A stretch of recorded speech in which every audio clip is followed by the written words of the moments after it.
Soy la hermana Citlali Guadarrama Camarena. Quedé viuda en el 2004, me casé el 9 de junio del 2009. Este es el proceso por el cual yo pasé para poder tener un esposo. Y esta es la confianza que tenemos en Él, que si pedimos alguna cosa conforme a su voluntad, Él nos oye. Primera de Juan 5:14. Cuando yo llegué a Betania, ya no tenía ni el más mínimo pensamiento de obtener un esposo, pues no era mi necesidad, ya que cuando falleció mi esposo, solo quedé como muerta viva y era lo que menos pensaba. De hecho, solo quería no volverme a casar. Al paso de los años, ya estando en Betania, la palabra de Dios retumbaba donde dice: las viudas jóvenes se casen, y esto solo lo guardaba, pero era constante. Al paso del tiempo, al estar en el trámite de la pensión, un joven me abordó en plática, le hablé de la palabra de Dios. De hecho, vino al templo y yo, estando en pleno crecimiento en la fe, una hermana me decía: este varón va a ser tu esposo. Y yo decía: oh, y una vez la hermana me decía: ya Dios me dijo que él es tu esposo. Y yo esto lo guardaba en mi mente y decía: qué bonito que el Señor le dijo esto a mi hermana.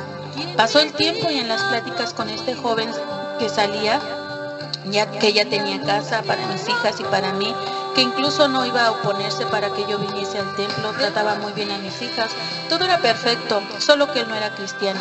La verdad, yo siempre me aferré a Dios en la oración, y cuál sería mi sorpresa que, doblando mis rodillas, el Espíritu Santo me mostró como una revelación, así como su palabra, en donde dice que si yo me casaba con él, mi condición iba a ser peor que la primera. En ese momento me quedé sorprendida. Pude no haberle hecho caso, pero él me permitió escucharle y creerle.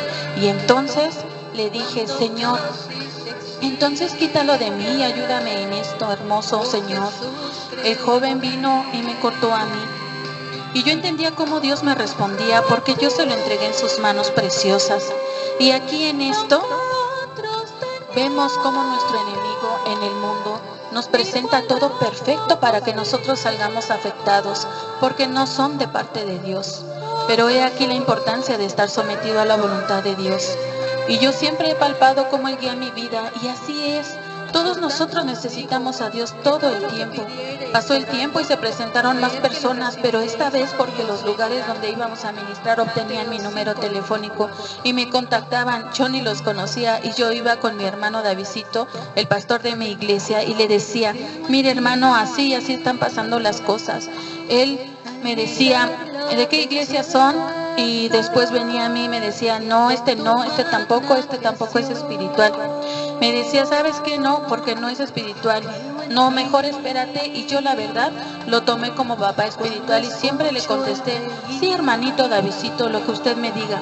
Pasó el tiempo y el Señor puso esta necesidad de querer tener un esposo. Quiero decirles que se me presentaron muchos comentarios como: uy, no, tú no vas a encontrar un esposo, va a ser muy difícil que te quieran con tus dos niñas, quizás hasta le hagan daño a tus hijas. Para esto yo ya estaba más cimentada en la palabra de Dios, y sí, me iba cabizbaja en cada comentario, pero yo iba y le platicaba todo al Señor. Señor bendito, ¿verdad que no es verdad lo que me dice? Tu palabra dice que tú todo lo puedes, que no hay nada difícil para ti, ¿verdad que tú puedes moldear el corazón del hombre? Yo le lloraba todo al Señor. Bueno, pues después me inquietó un joven del templo. Después me entero que estaba por casarse, y yo la verdad, pensando que no hacía nada malo, orando le pedí a Dios que él no se casara, que su novia no sintiera fe en su corazón y que me lo diera a mí, ya que él todo lo podía. Se da cuenta cómo uno ora tan mal. Y una vez más, estando orando, viene otra vez el Espíritu Santo y me dice: así no está bien que ores de esa manera.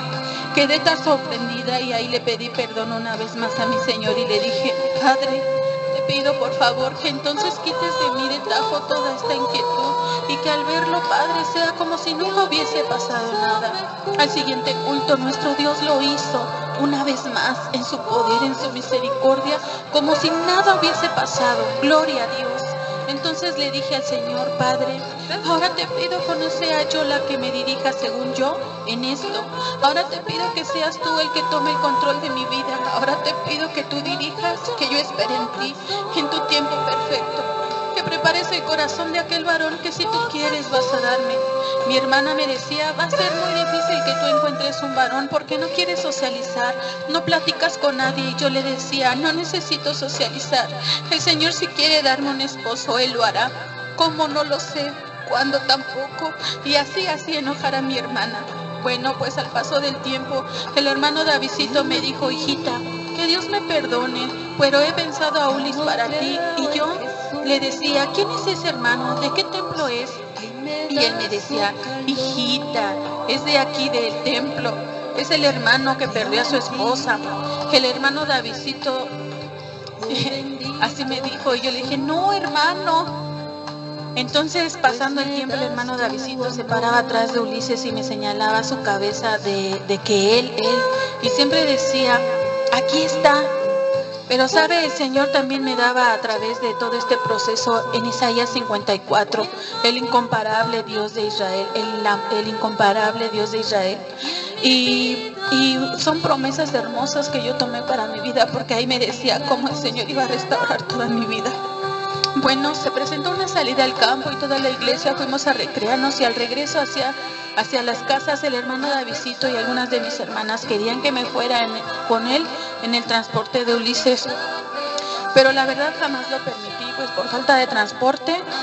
Entonces mi hermana Alma se fue con él y yo con mi hermano a Camapixtli. ¿Cuál sería mi sorpresa? En el camino Ulises le preguntó cosas de mí, de que quién era el joven con el que siempre me iba, y resultaba que era mi hermano carnal. Y él pensaba que yo andaba con él. Bueno, pues al final Ulises le pidió permiso a mi hermana Alma a hablarme, y ella le dijo, sí, solo que no la lastimes. Bueno, pasaba un culto y otro culto y él no me hablaba, y yo le decía al Señor, Señor, no me habló otra vez, Señor. Y así, hasta un domingo que un hermano vino a ministrar, el hermano Arán Manzano y su hija, y nosotros les dimos el lugar para que ministrasen, y yo me fui para atrás del templo. Y en una oración el Señor abrió mi mente, mis ojos de mujer hacia Ulises, y dije estas palabras, Señor, sí está guapo. Tal cual me pasó.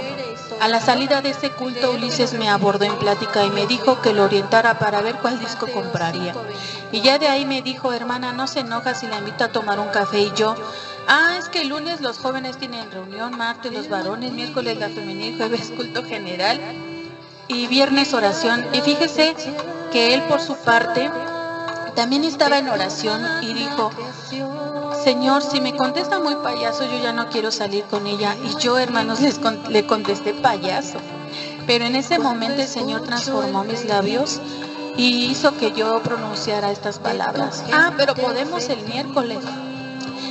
Aún en esto el Señor guió. En la salida del campo también él comenta que se retiró y le dijo a Dios, Señor, si no le voy a hablar hoy, mejor quítamela del pensamiento. Y oh sorpresa, el Señor permitió que precisamente todo empezara ese día. ¿No es Dios maravilloso? ¿No es Dios el que maneja todo en bendición?